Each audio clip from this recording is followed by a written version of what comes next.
reference book, because that thing tells pretty much everything there is about drugs in circulation, like their brand name, their generic name, what they're used for, dosages, routes, contraindications, why you would not take it, and stuff like that.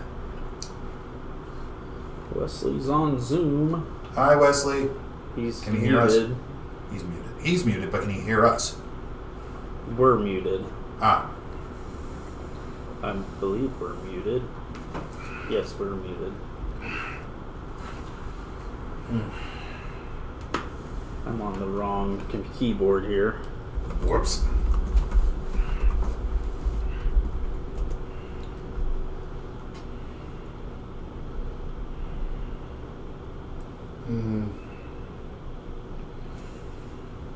And this is one of those lessons that David might have to correct me on everything, so...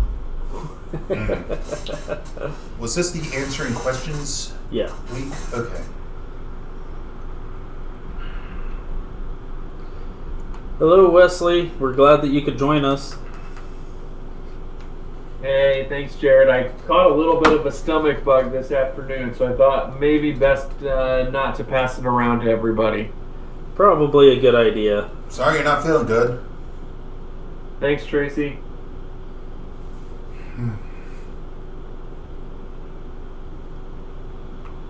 Let me change that to the other screen so it's louder.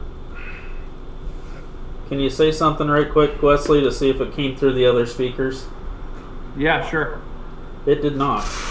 Whoopsies. Hello. Okay, so I'm about a third of the way through the book that you recommended to me. I think you mean The Terror by Dan Simmons. Yes. Okay, has a name, Tracy. Alright, now I think we got it put on right. I'm a third of the way through. Okay, how is it so far? Are you in love? Can you hear me now, Jared? Yep, you're good, Wesley. Good surgeon. Awesome. So good search the surgeon. Yes. He is definitely not physically as capable as everybody else there, but he's He has a Christ-like spirit. Right? he's better, and he does show he's Wait till someone you worth watch the salt. show. Wait till you watch the show. You don't even know. You don't even know. He's they got to the point where Crozier's talking about the Book of Leviathan. He hasn't started saying anything. I've gotten to the point where someone's like, "There's no Book of Leviathan in the Bible." Isn't it great? It's the best. So he hasn't started saying anything. What? There's no what in the Bible? The Book of Leviathan? Oh, yeah, That's yeah. the short British, right? Or is that a different thing? Oh, we'll find out. This is one of the questions. One of the first questions is, what is a Leviathan? Yep. Okay. So far, it's not seeming to be my normal venue of books. But it's so good. It's so good. There's a online conference every year called Terror Camp. It's like historical stuff mixed with like. So how much of this has actually happened, and how much? It happened. These are all real people from the actual historical account. Obviously, the demented polar bear is not a historical character, but otherwise, the real expedition. They didn't know what happened. Also, at the time he wrote this book, they had not found the ships yet, in whatever 2001, I don't know, 1907. So it was still, nobody at that point knew what had happened to them yet. They just found them. So how much of this is actually for sure actually happened, and how much did? They do know that. Well, I don't know how far you've gotten.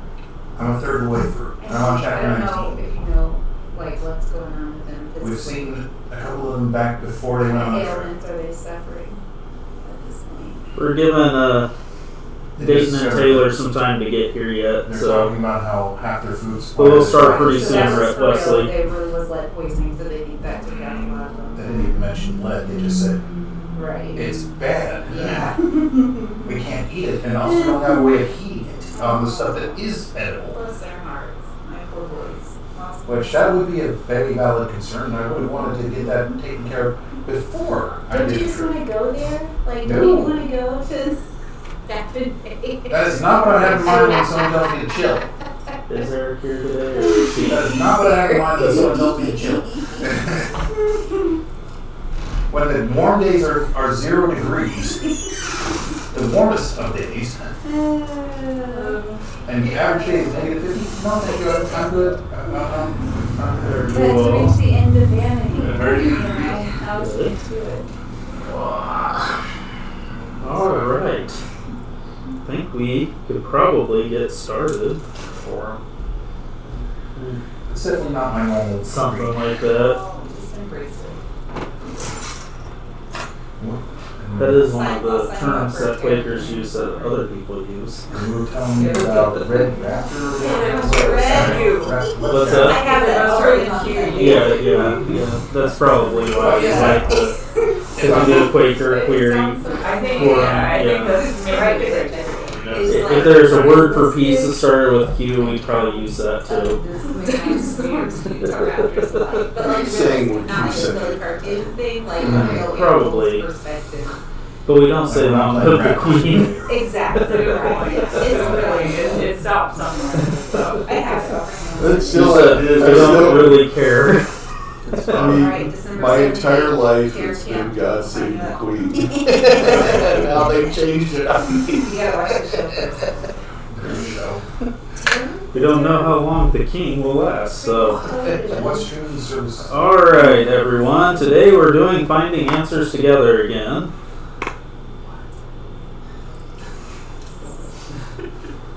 I'm missing something. Now I want to know. What happened? I'm glad Dayton wore this shirt because she has the Leviathan on it. Oh yeah, I wore that for a reason. At one point, crocodiles were like 50 feet. Leviathan was okay. Go ahead. At one point, good crocodiles have been known to be 50 feet in length. Was Kent Hovind ever a character in your upbringing? Who? Kent Hovind. Do you know who that is, David? Raise your hand if you know who Ken Coleman is. I Raise your think hand if you went to it. I think my dad listened to him on the radio or I something. thought that was It's a big whole. thing. I thought that was a Midwest thing, but Dinosaurs were, Yeah. contemporaries with Moses. And Yeah, I think my dad. Okay. Yeah. I didn't know that name. The Ark Museum is in Arkansas. He was Okay. in jail for tax it fraud. should be in Arkansas, right? Yes, right, the Ark. Right. If you want to go to yearly meeting, there's a creation museum in Haviland, Kansas too. Oh, okay. No, I went to the one In Kentucky or whatever. Mhm. And my sister-in-law's family all went to go see the Ark. Selling from a doctor's There's some people who think they found the actual mountain that it landed on. They think. Well, When I was young, they claimed to have taken pictures of and found the Ark on top of a mountain from one of the spacecraft. Possible. I read a book and Indiana Jones found the Ark, so that's what I... Or wrong arc. We're talking about. No, it was Noah's Ark, because it was a book, it wasn't a movie, so it was somebody that wrote off of Moses's, or off of Indiana Jones's storylines. Oh, I like your socks, Jared. Thank you. They are not Behemoth or Leviathan. They were on the Ark. They were on the Ark. Can you imagine if they had, They had if they needed, if they Hole started in showing? the roof.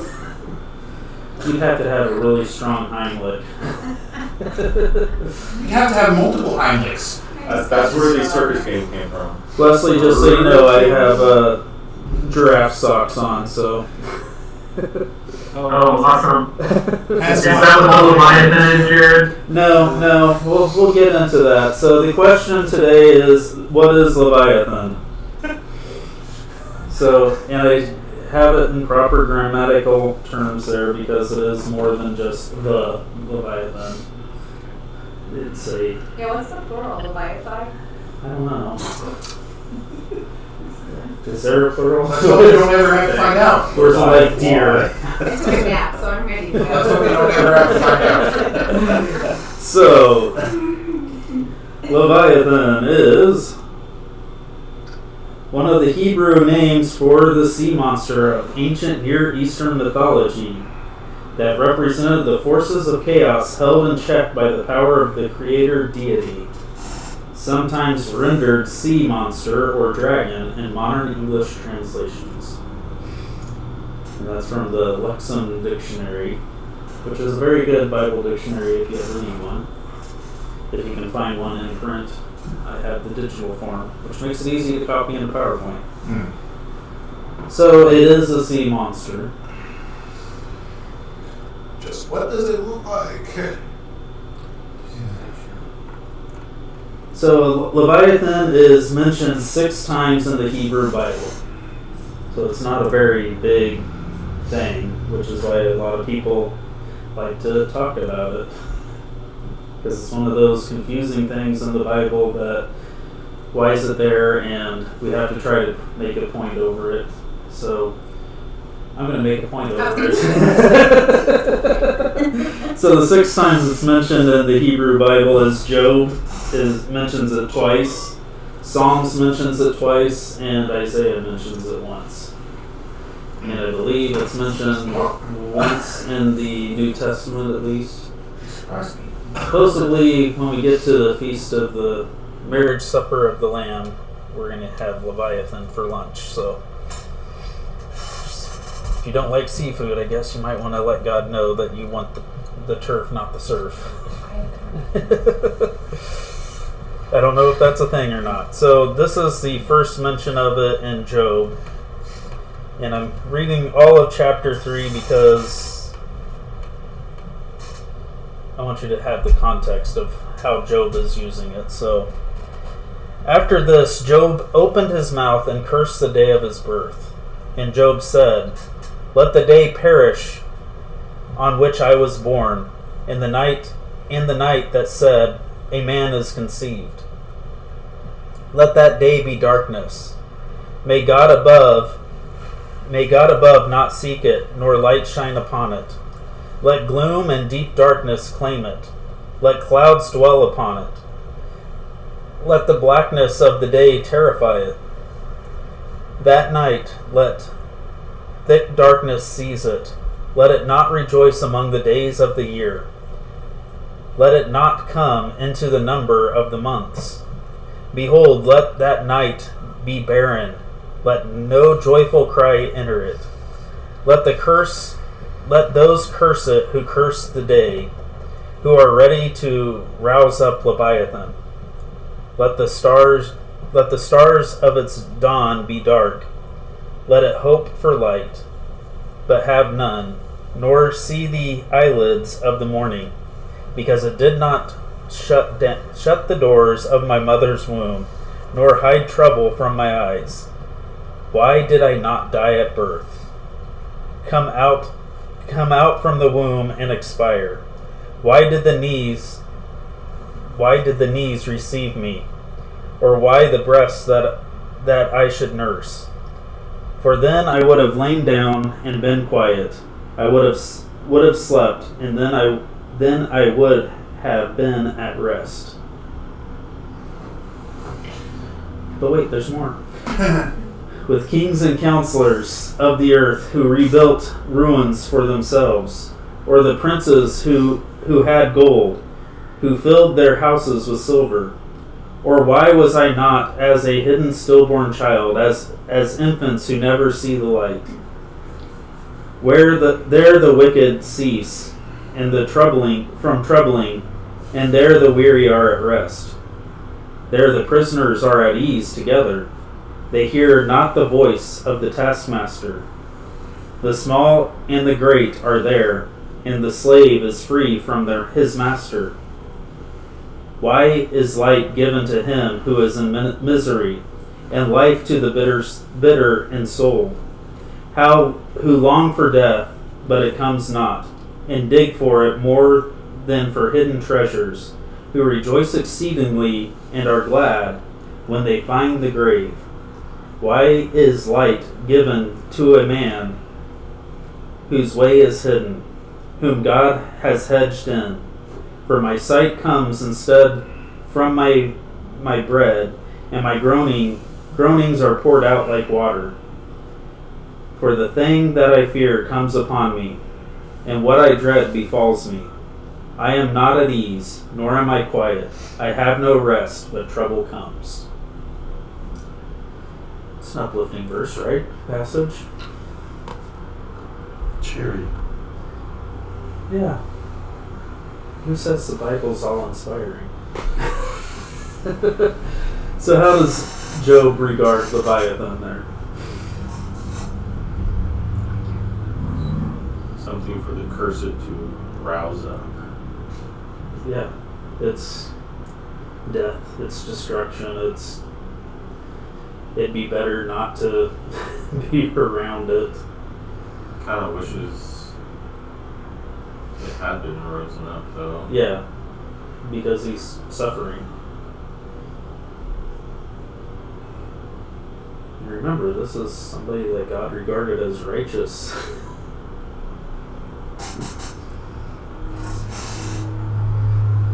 So, who is Job? Job 1:1 says, "There was a man in the land of Uz whose name was Job, and the man was blameless and upright, one who feared God and turned away from evil." Originally from the Persian. Wait, no, that's the Wizard of Oz, not Uz. It's Uz. Uz, not Oz. And Oz is Kansas. No, it's one hot air balloon ride away from Australia. It's outside of Manhattan, just if you want to know. Yeah, I'm joking around too.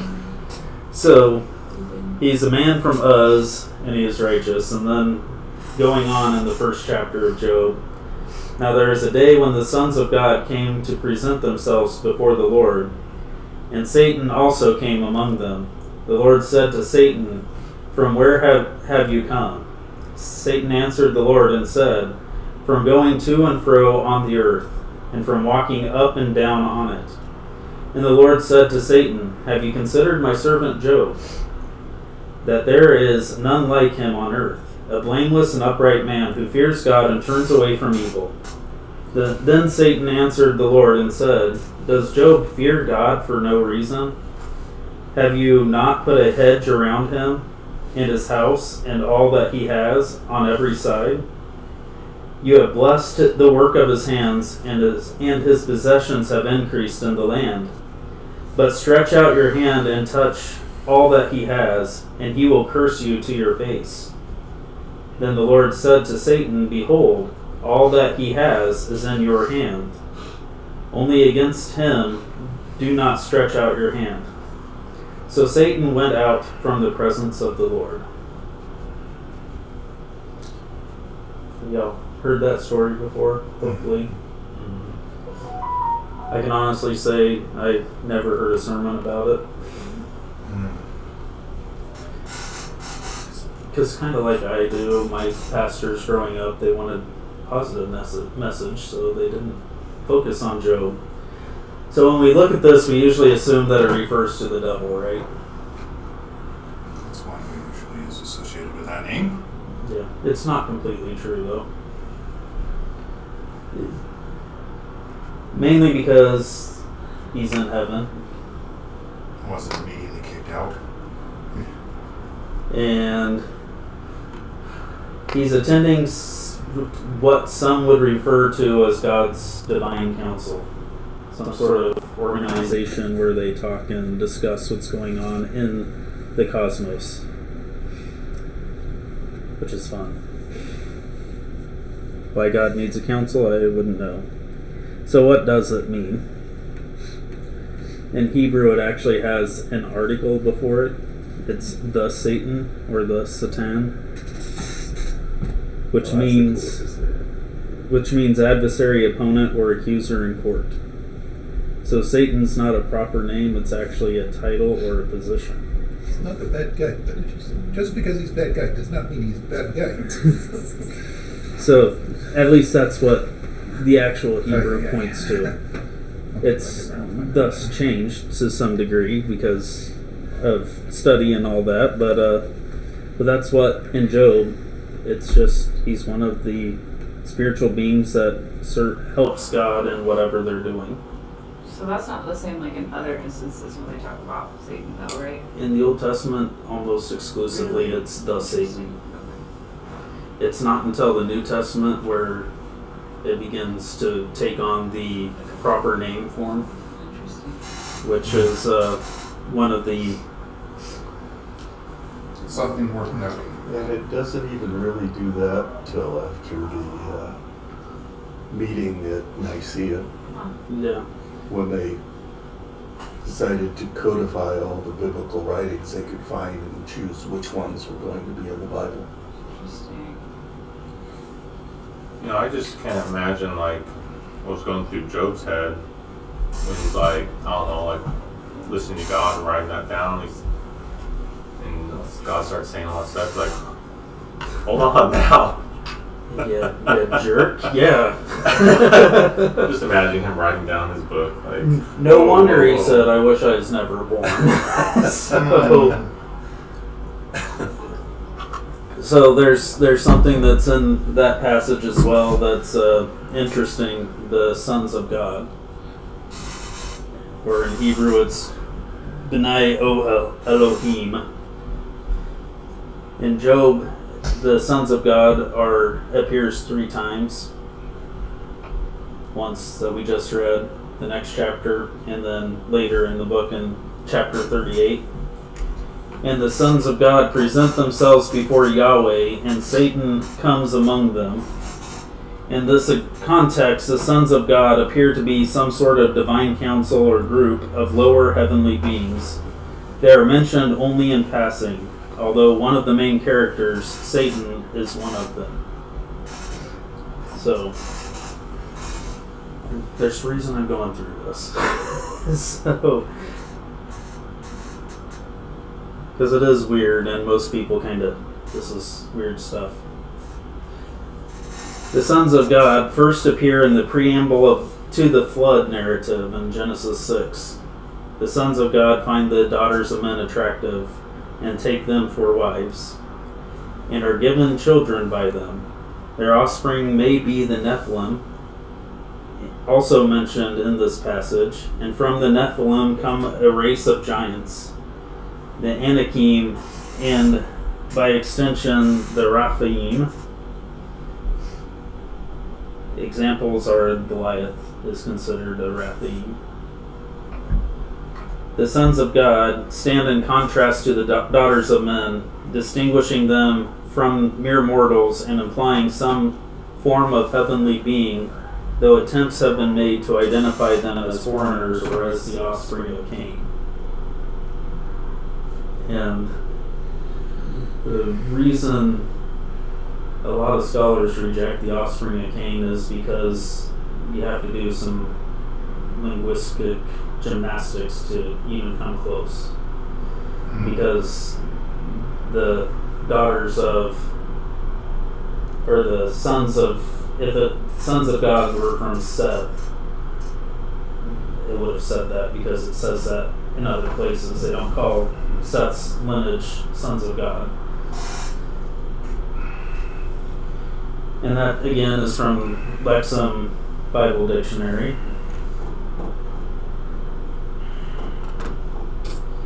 Sons of God also appear in Deuteronomy 32, which refers to the borders during the days of old, which were fixed according to the number of the sons of God. The temporal phrase "days of old" seems to point this passage back to a legendary time when the sons of God may have been thought to have had power over the nations. So again, there's a reason I bring all this up, because it goes back into Leviathan. So who is Job? The story of Job, although it's likely true, is written in 2 forms. It's written as prose and as poetry, which is typical in mythological writings. And it's a drama. You could act it out almost as a play.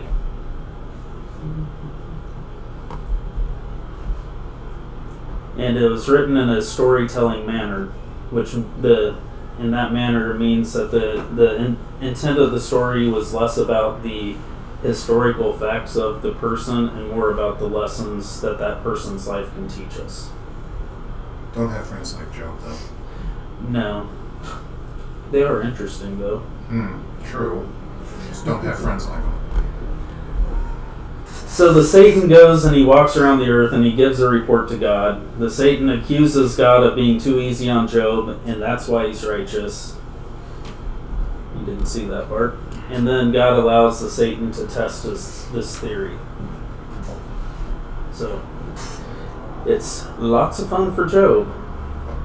I didn't agree to this test. So what does that have to do with Leviathan? Because so far all we know is Job had a really bad day.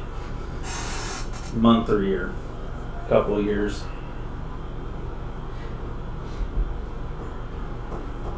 And the question is, where's Job from? Where is Uz? Test. Uz. Yeah. Uz, however you pronounce it. It's right there. That black square? Nope, actually right next to the black square. Okay.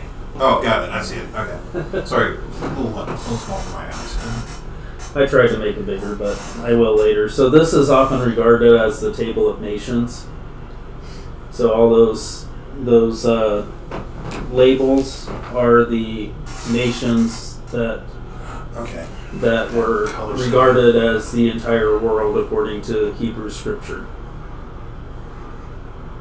In the story of Babel, these are the nations that were dispersed after God confused the languages. And the green ones are the green ones, they say, are the descendants of Ham. The red ones are the descendants of Japheth. And the blue ones are from Shem. Which is where the term anti-Semitic or Semitic comes from. Yeah. As a descendant of Shem? What's that? As in a descendant of Shem? Yeah. It's interesting there's nobody in like Italy or anything. Yeah, it's weird, isn't it? They go all the way to Tarshish. They go all the way to Tarshish, yeah. Which is also interesting. There's somebody that made it his life's mission to go to Tarshish. Yeah. A couple of them, actually. That's where Jonah tried to flee, which is the exact opposite way of Nineveh. And according to Hebrew scripture, that was the edge of the world. So he'd rather drop off. He'd rather drop off the edge of the world than go to Assyria.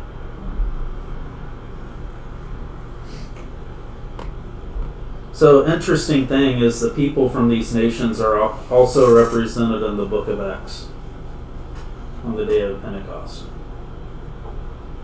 All except, I believe, Tarshish.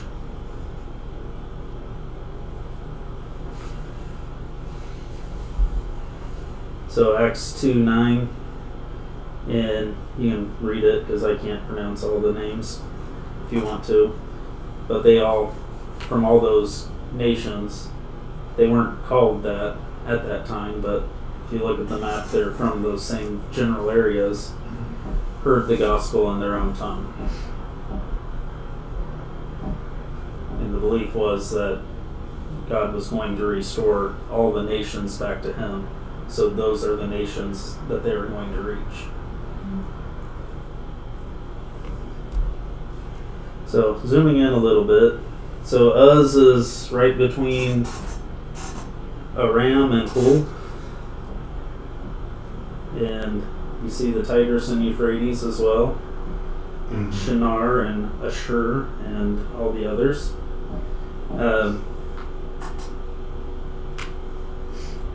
You notice anything about where that's located? It's in Iraq. It's more Syria, but it's near Iraq. No, Euphrates goes right through Iraq. Yeah. Euphrates is, Shinar is definitely Iraq.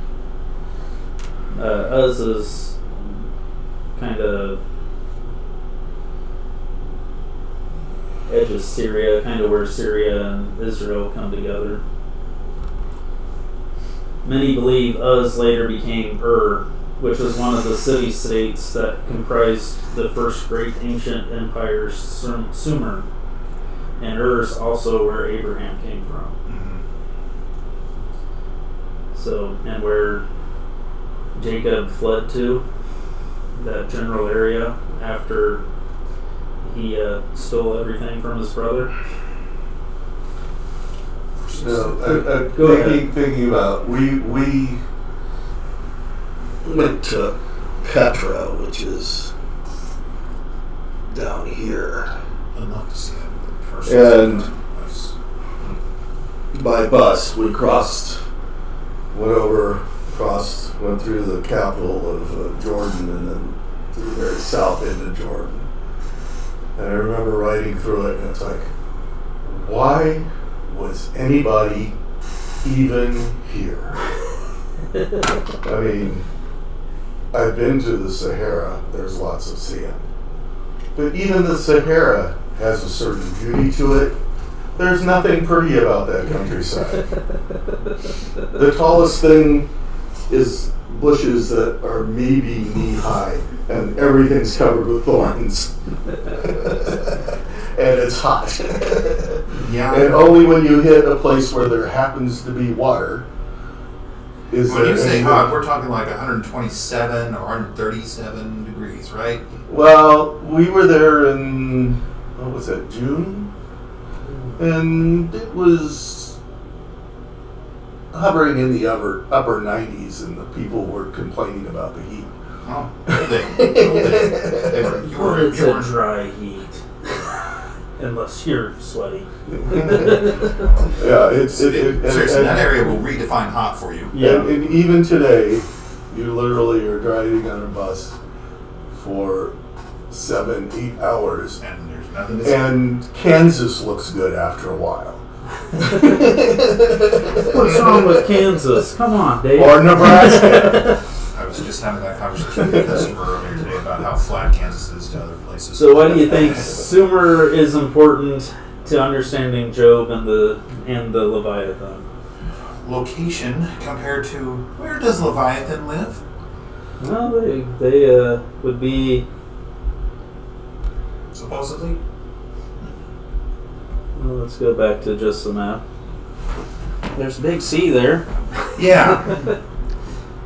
And where is Nineveh on that? Nineveh is going to be like somewhere in here. Yeah. Okay. Assyria was farther south from Babylon, but He was really going out of his way trying to get to Tarshish. in the general area. And Nineveh became one of the capital type cities of Babylon eventually, and of Persia. Persia was farther north, but it's still in that table. So, which is interesting. Back in the 80s, when I was going to the Gemological Institute, a member of my class group always told everyone he was from Persia, because that was like 1979, Yeah. right after the changeover in Iran. I don't think I would want to admit that I was from Iran either at that time. So from history.com, and you know how great of a source of history.com is, they say that Sumer was an ancient civilization founded in the Mesopotamia region of the Fertile Crescent, situated between the Tigris and Euphrates rivers, and it actually stretched all the way to what would be known as Ugarit, which was most of Syria. Known for its innovations in language, governance, architecture, and more. Sumerians, not Sumerians, but Sumerians, are considered the creators of civilization as modern humans understand it. So, if you actually were to look at the writings of Ugarit and Sumer, you would get about 60% of the Old Testament law. it's almost identical. The difference is the Old Testament law actually gives women a lot more freedom. So, which is interesting when you think about it. The Sumerian language is the oldest linguistic record. It first appeared in archaeological records around 3100 BC and dominated Mesopotamia for the next 1,000 years. It's mostly replaced by Akkadian, which is Babylonians' language, around 2000 BC, but was held as a written language in cuneiform for another 2,000 years. I don't speak Sumer, so... It rolls right off the tongue, man. Yes, it does. Covered this many times in our history. Yep. But did you connect it to the Bible? Oh, good. So Sumer's... your voice when you asked me that, though. Because I covered it in art history, they didn't cover the Bible in it. They did this part, but they didn't do the rest. Actually, just a real quick detour, our history book was the first time I ever really thought of Abraham prior to hearing the voice of God. Like, in his life before that, it was like, oh wow, I didn't even ever think about that. He was pretty old by that time, even. He was older than, about my age when he left Ur. So ziggurats were the main, when they said architecture, ziggurats were what they made. And they appeared around 2200 BC. And they're pyramid-like step temples, which were either square or rectangular, featuring no inner chambers, and they stood about 170 feet high, unless you're talking about Babel, which supposedly was a mile high. It's a pretty intense engineering project. Ziggurats often featured sloping sides and terraces with gardens. So the Hanging Gardens of Babylon, they think is probably a ziggurat.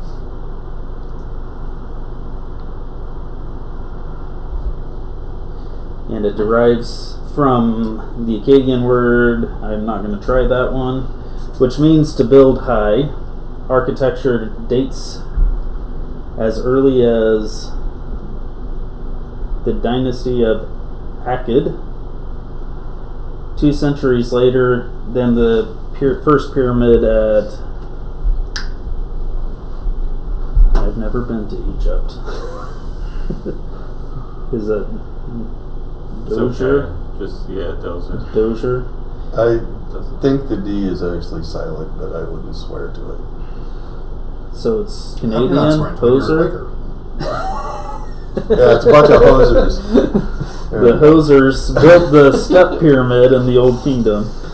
So the ziggurat symbolizes mountains, and both ziggurats and natural mountains were considered in the ancient Near East to be the dwelling places of the gods.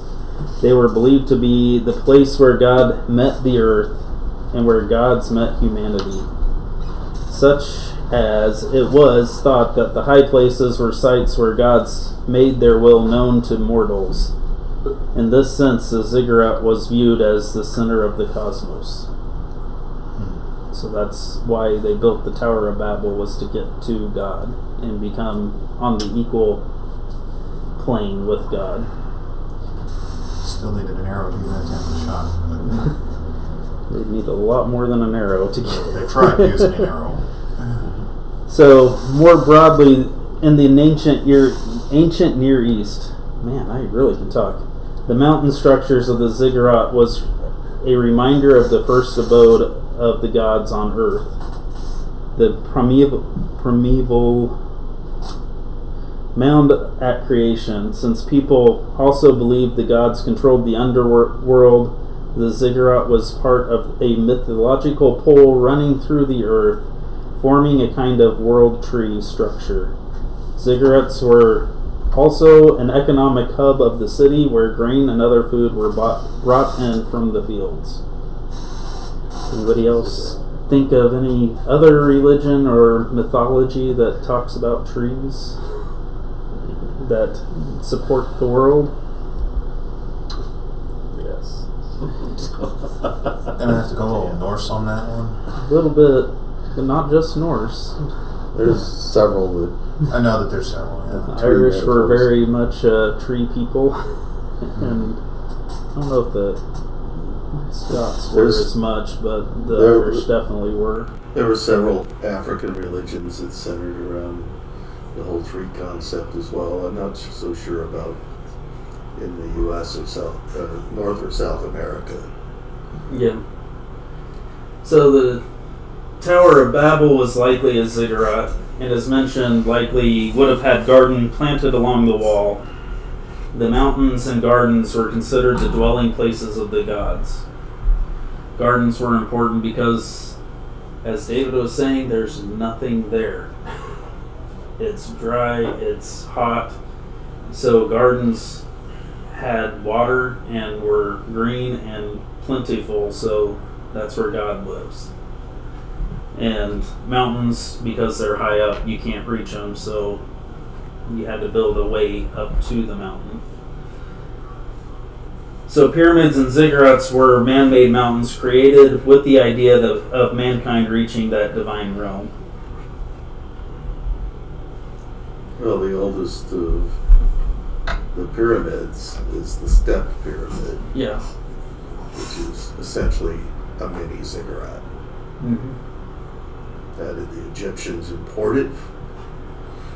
It's likely that they probably got some ideas. They were a lot more connected. I'm not sure the age of the stepped pyramid. Be interesting. Well, those come from Atlantis, so.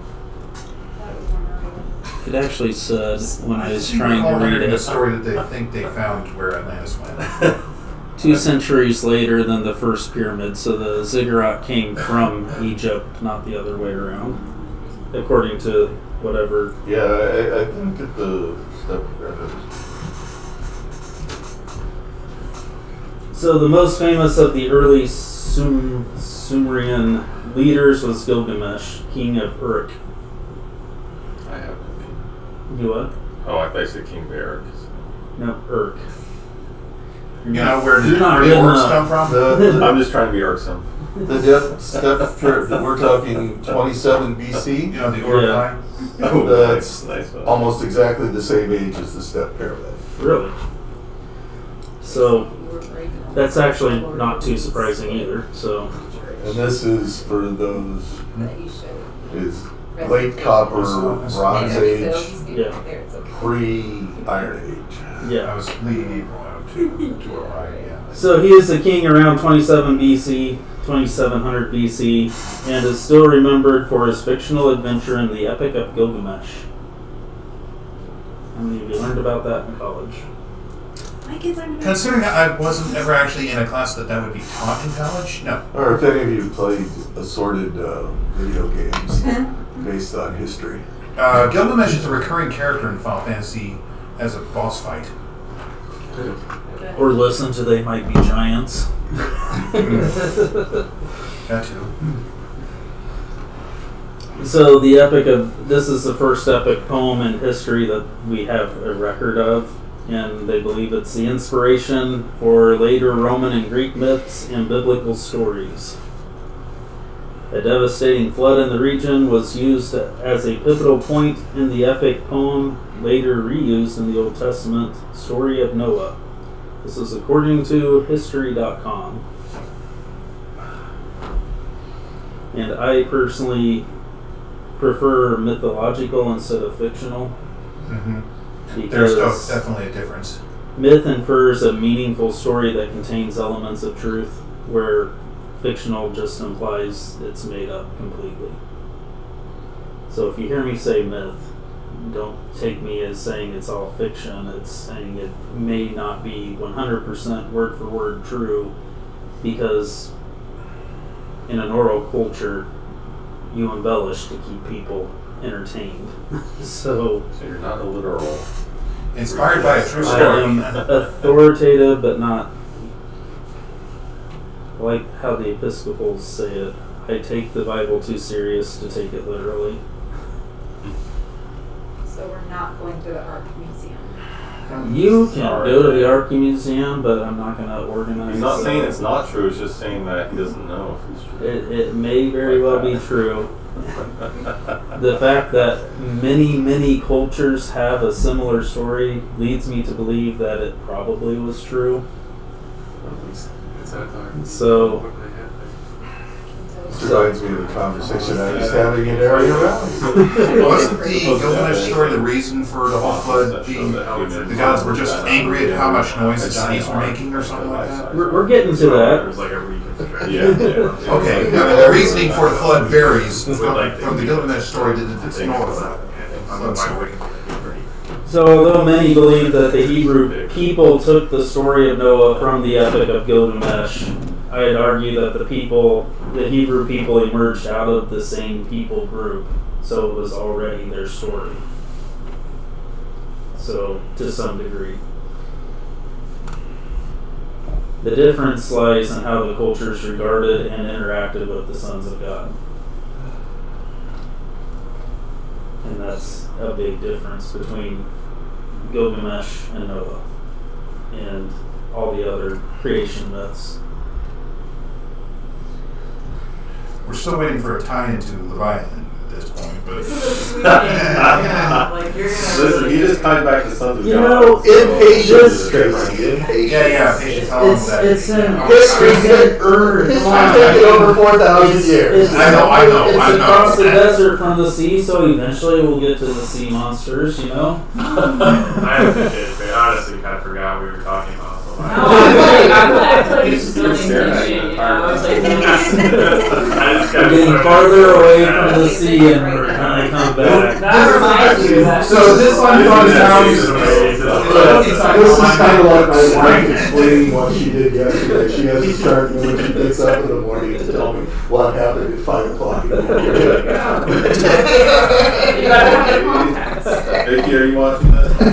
How will we believe Jared otherwise unless he tells us all this stuff? So, why are Job's friends important to Sumer?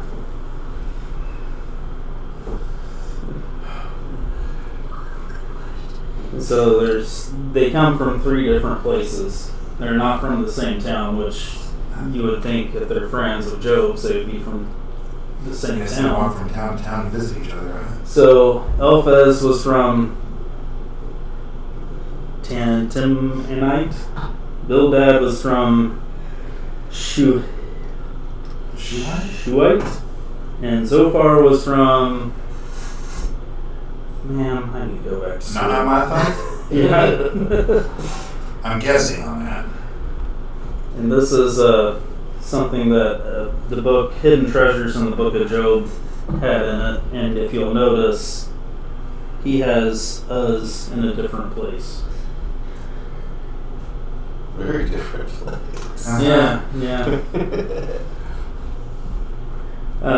But Taman is about where the other map had Uz at, and then they do have the other places in similar areas. But those were all the cultural centers of Sumer. So they were across the empire coming to Job, and the implication there is all the wisdom was coming to talk with Job to try to figure out why this was happening to him. All of human wisdom was coming. So,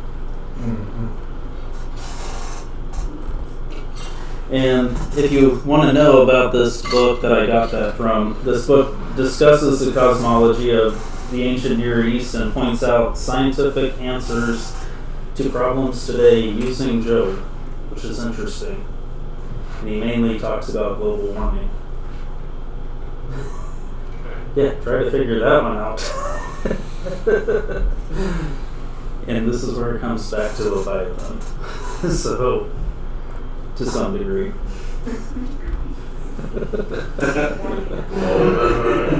Dogs there. So it's a mythical monster associated with the sea or yam. And I got that definition from the greatest book in the world that my mom would probably kill me if she knew I owned. the Dictionary of Deities and Demons in the Bible. It's actually a very interesting book.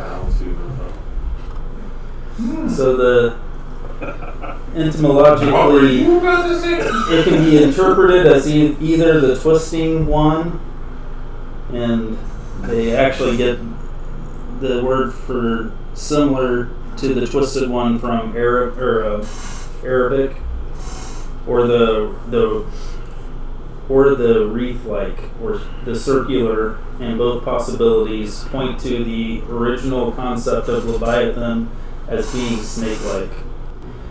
The second alternative should not, however, lead to the opinion that the Leviathan were always imagined as primeval sea serpents that's thought to surround the earth. So, if you look at a lot of ancient art, they often have a sea serpent or a serpent circling over the arc of the heavens. What's that? Like, what are those things called? Flying in the sky? Not a meteor, but it's a comet. Giant dust. So the concept of Leviathan is closely related to Rahab, not Rahab. Insofar as the latter seems to be a late exilic adaptation of the former, possibly supplementing from Babylon in the Marduk theology. Both Leviathan and Rahab belong to the realm of dragon-like monsters, or in Uyghur it's Tannin. Both may be termed figurative or fugitive serpent, and thus may sometimes have been confounded, although the Book of Job clearly distinguishes between the different forms, because he does talk about the other two as well, which is kind of funny. Again, from the book Dictionary of Demons and Deities. And you're going to post this on YouTube. Yeah. Your mom ever watch your broadcasts? I don't know. She kind of gave up on me when I wrote a paper about Satanism in high school. So Leviathan can be likened to the chaos serpent in many ancient religions, and these mythological serpents were slain by the pantheon characters, and according to the myths of most cultures, including Egypt, Babylon, Ugarit, Sumer, Assyria, and the Norse. Maybe not as much the Norse. I don't read about the Norse as much as the others, but they have the world serpent, Midgard Somer. Yeah. The deities that conquered chaos fathered children with humanity, and those offspring became the mighty men who were of old, the men of renown. Genesis 6. So, where they became the ancient kings, warlords, and rulers. So when Israel was coming back into the promised land and they say there's giants in the land, they're referring to what they believed were the offspring of the gods. Could be. Sounds rather Tolkien-esque. It sounds what? Rather Tolkien-esque. Yeah. So these are some of the artworks. This one is actually, if you were to take all the descriptions of what the earth looks like from scripture, that's what it would look like. So yeah, when people say flat earth theory comes from the Bible, they're not wrong. It's just ancient cosmology.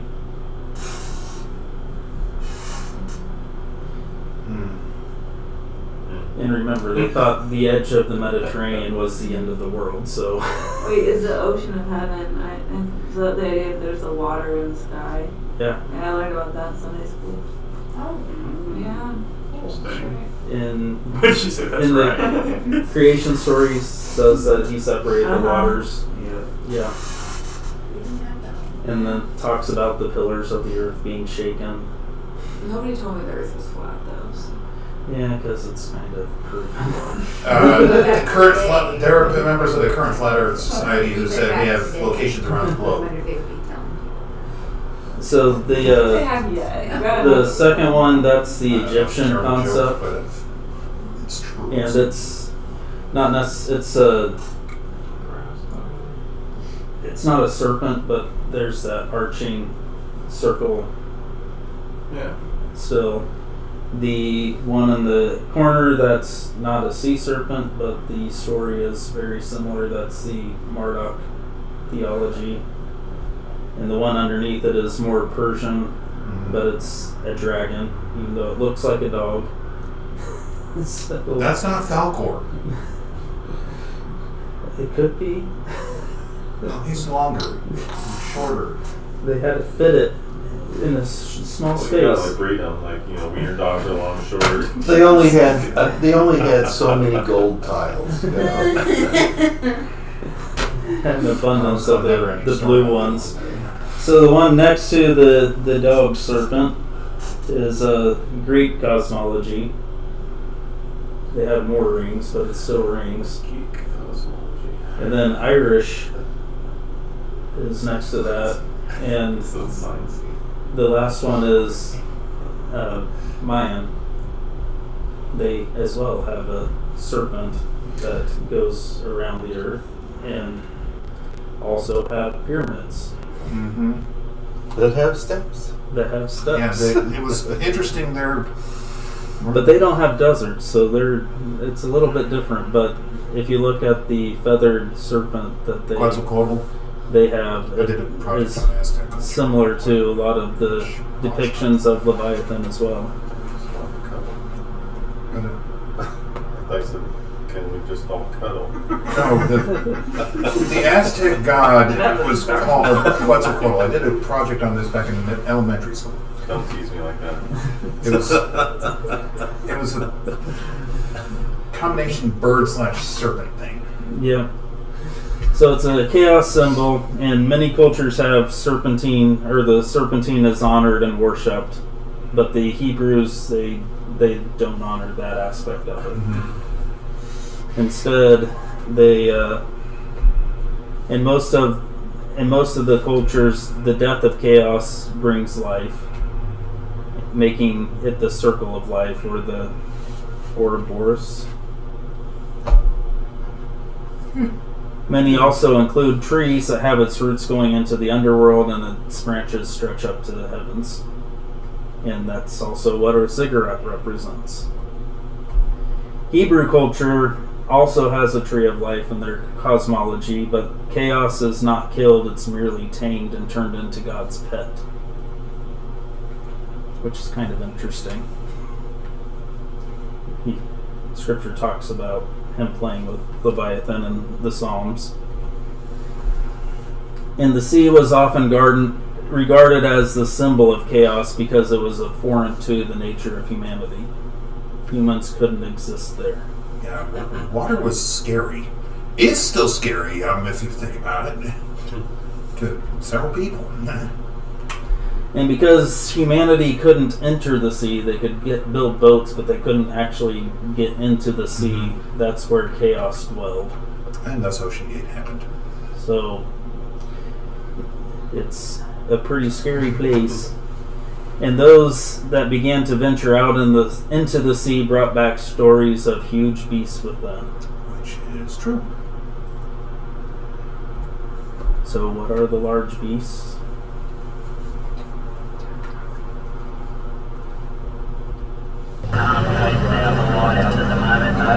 Oh no.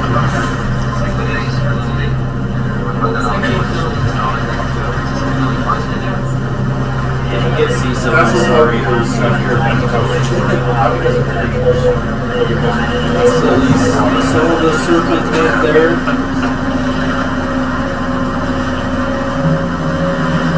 There's some fire breathing smoke. So there's some talk that might be There's another serpent. More smoke.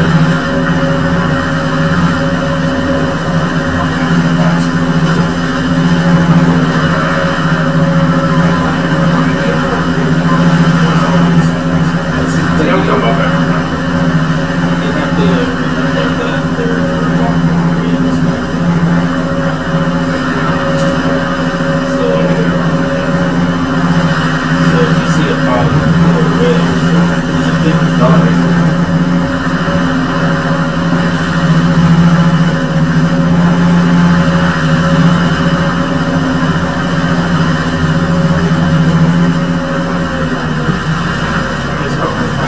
are actually pretty scary for anything that they don't like.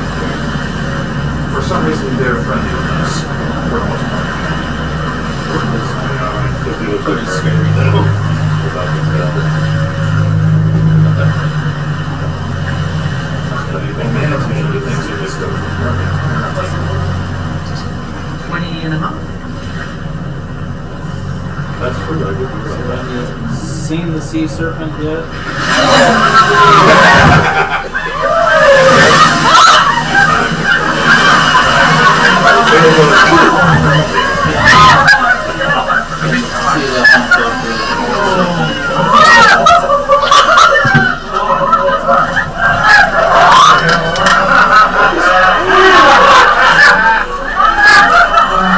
Is this who took this video? It just said surprise. Whale. So I thought have a surprise whale. So so David, you were on boats, ships. Did you see pods of dolphins or whales come around? They're not terribly common. Depends on where you are.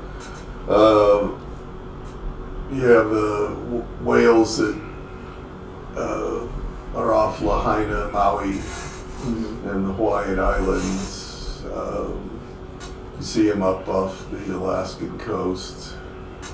They travel. There's a group that travels from Antarctica all the way up the west coast of South America, the west coast of the U.S. Grays do that. A couple other species do. Don't often see them in large groups. You see small family groups, a mother and the previous few years calves with her. About the only ones you ever see traveling in groups are the orcas and the assorted varieties of dolphin and porpoise. Yeah. I have been in the North Atlantic a little bit and seen belugas, and they sometimes are single and sometimes in groups. A beluga 20 to 40 feet long and are white, so they're kind of cool looking. Sorry, I didn't mean to do that. So yeah, I mean you do see them either singly or in small groups. But if you think about what somebody in ancient times would have been traveling in, and a whale coming up next to them, it was a sea monster. Well, I mean, the one that were there, the right whales, 60 to 100 feet long, and a big ship in biblical times was 40. Yeah. When a creature bigger than your entire ship that is full of people just dwarfs your ship, that would be intimidating. Yes. A gray whale is like 2 to 3 times that size. Yeah, But gray whales, I don't think show up in the Mediterranean, so I doubt if they ran. Yeah, it is probably mostly orcas and porpoise, but it's but when in the Med they have porpoises that are only about 4.5 feet long. They're really cute. And this is where? Mediterranean. Okay. They're blind porpoises. In Hong Kong they have pink ones. Yeah. There's pink ones in the Amazon. Yeah. Aren't those ones blind? Or something like that? No, I don't think so. There's a pod of blind dolphins in a particular Just see everything through a rosy tinted lens. Yeah, because they're pink. And so the reason why the guy talks about global warming with his stuff on Job is because Job talks about the animals that should be raised as well as Leviathan, and he says we raise too much beef and we should raise more emu and ostrich because Who's this? they're one of the animals that are included in the soulish animals of Job, and they contribute less carbon and methane and stuff like that. Mm. And then why he brings whales into that is because of the amount of waste products that the whale produces that feeds the rest of the oceans. I've seen a body of a whale feed an entire ecosystem for over a year. So they Just are one large, body. so they let out a lot of carbon dioxide and stuff like that, but the amount of plankton needed to feed whales makes it's oceans take more carbon out of the atmosphere than the rainforests do, or should. So he's not Greenpeace, but he might as well be. Who is this? Hugh Ross, Yeah, that's the map with. the one with the other map, yeah. Gotcha. Okay. So he thinks we need to protect whales and try to figure out a way to breed whales and repopulate whales. Kirk and Sounds a little Spock agree. Yeah, it sounds a little bit like Star Trek, and we should eat more ostrich and emu. If you want to raise ostrich and emu, go ahead. Just don't go to war with the I will stick with cattle. So, because ostriches are mean and scary as. He's never say that. I'd say that the Leviathan was an ostrich. Have you seen them use their necks? So. So we went through that a lot faster than I thought we would. So is there any other questions? Yeah, I thought we were going to talk about. I thought you said maybe quietism. We're going to talk about that. I spent too much time studying about Leviathans. So Oh. I did start listening to the book that you suggested, though. So, what did you want to say about it? I just did some research after we talked about it, and it seemed like there was some confusion about what it meant and stuff. So, and at first I was kind of like, I thought it was negative. Like, I just only heard negative things about it, so I just had kind of a negative viewpoint of it, just looking at the bad side. But it's actually really cool. There's a really good Quaker book called A Guide to True Peace. Super short, 98 pages. You can really, I thought it was really helpful in that it shows you what Quakers were imagining you might go through to have contemplative prayer, and also kind of revealed some of the where Quakers got some of their ideas about silent prayer and stuff like that. Yeah, it's largely quotes Catholic mystics. Yeah, So- and there's so quietism started with a Spanish priest named Molinos, or essentially it's just him explaining his mystical experiences. And of course, as with most mystics, you start explaining how you have a mystical experience, and you start saying things that you probably later regret, maybe, because then he started getting tortured and thrown in jail for some of the stuff he was saying by the Catholic Church.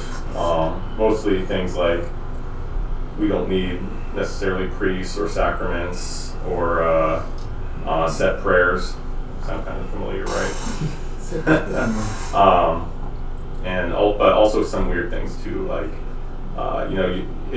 we should be just a passive instrument of God, and let God guide us, and that's why we sit and wait. But at the same time, they started saying like, hey, even if you sin, as long as you're just being a good passive instrument of God, God's actually using that to show you how lowly you are. So actually, it's okay to sin, and just kind of a weird mindset about sin coming in. And so Catholic Church didn't like that either, which I kind of agree with that part. And Paul gets into that as well. Should you go on sinning Right. Yeah. Yeah. They kind of went the opposite end. But Madame Gouillon is this cool mystic. I say she's cool just because I've heard of her before. I've read a few quotes that I really liked about her. But she had a huge influence on Quakers, apparently. I read an article by some Quaker dude on the internet. And he's like, yeah, Madame Gouillon, if we have a mother who influenced us, it would be Madame Gouillon, who came from outside the faith. And that's what that guy said. I don't know. But she wrote some books on Quietism, and that's where that book, A Guide to True Peace, quotes a lot of that from Madame Gouillon. And it was really interesting. And so I realized, like, Quietism, it's the really good parts is about trusting God with your spirituality, and but I think that where we kind of erred with it is turning that into work. Like you have to be silent in order to get near to God, instead of starting in a place of union. You start in union. Which is why Brent focuses so much on reminding us that we don't worship silence. Yeah. So. Yeah, he's trying to correct that error. Yeah. So. But it is,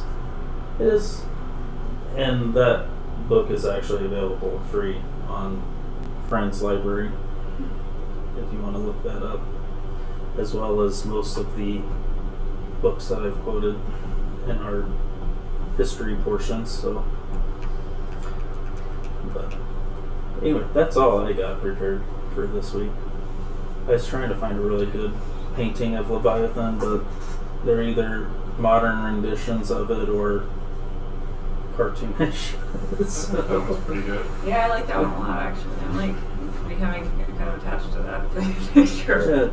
But if you think about all the different serpent mythologies throughout the world, Make it wider. This is very interesting. you can kind of see how maybe there might be something to the story of Babel, and where maybe there's something to some of the stories, because how can people continents apart have similar stories, especially when you get into Mayan and They're literally on the other side of the world at this point.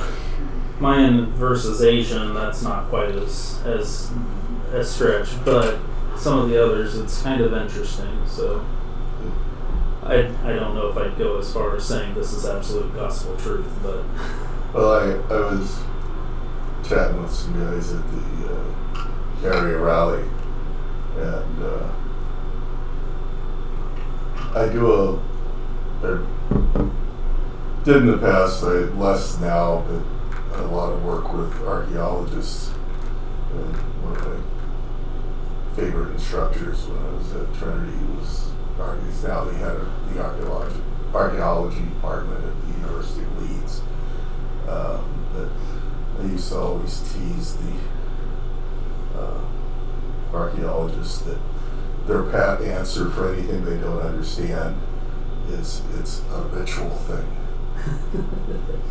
They don't understand why the site's constructed the way it must have had a ritual meaning. They find an object they don't understand. It was used in a ritual. And this it's the archaeologists go to. And the interesting thing is, in the United States, we train as undergraduates anthropologists, and they become archaeologists. In Europe, they train historians that become archaeologists.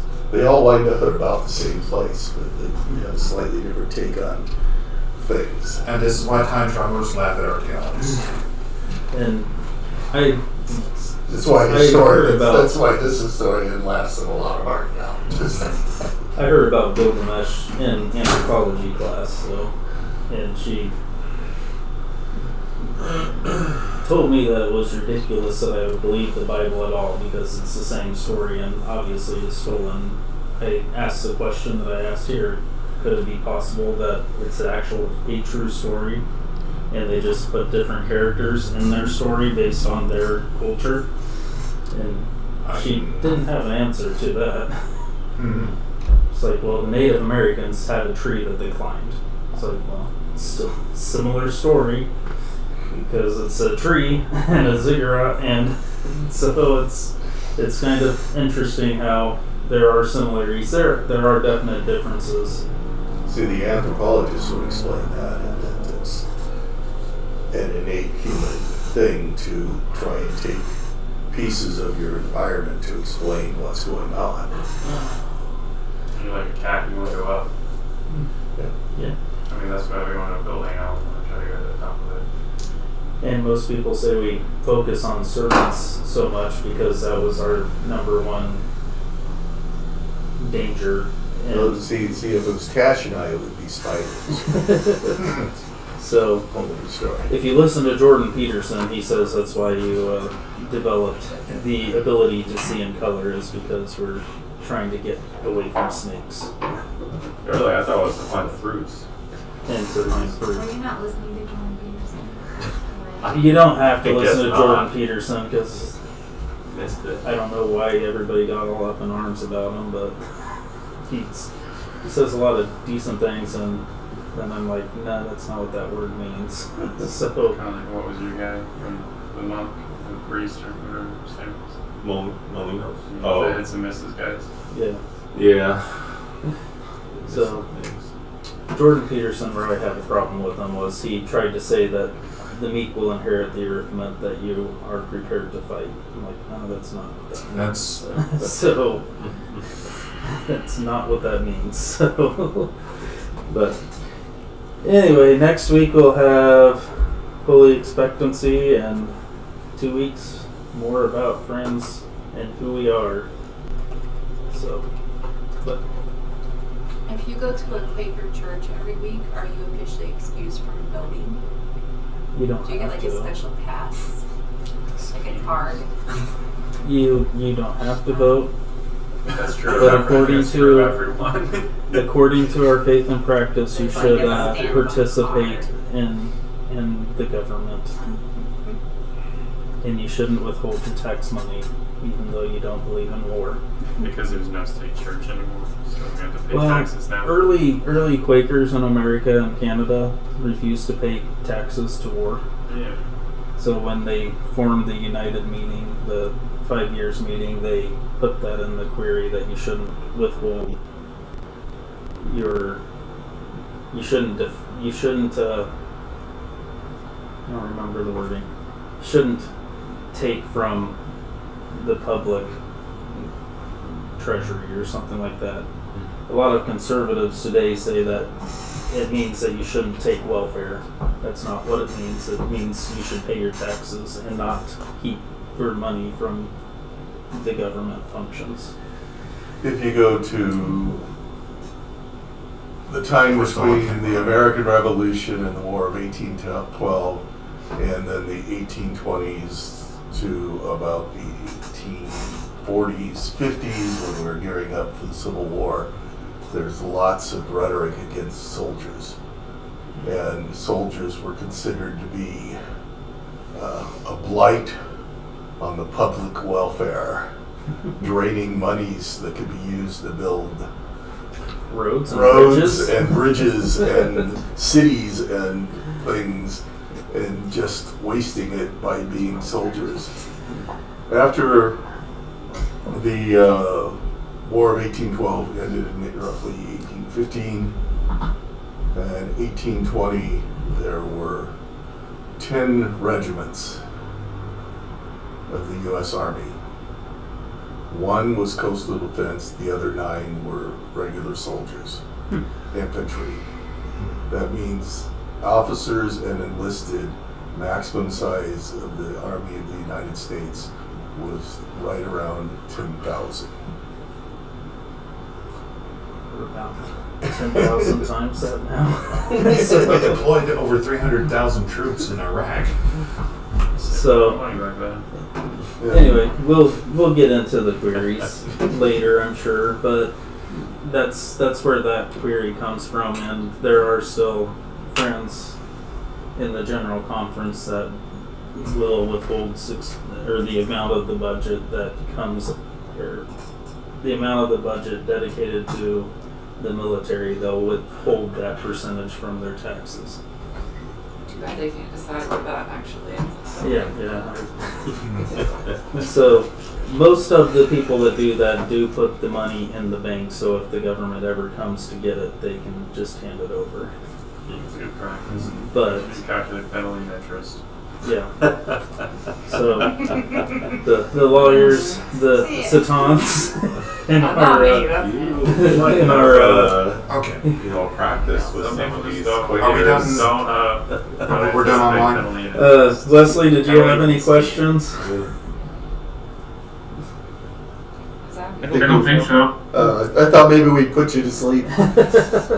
Abby had to work, so she missed about she missed the whole of, yeah, she can watch asked it on the YouTube question. later, So it'll be on YouTube.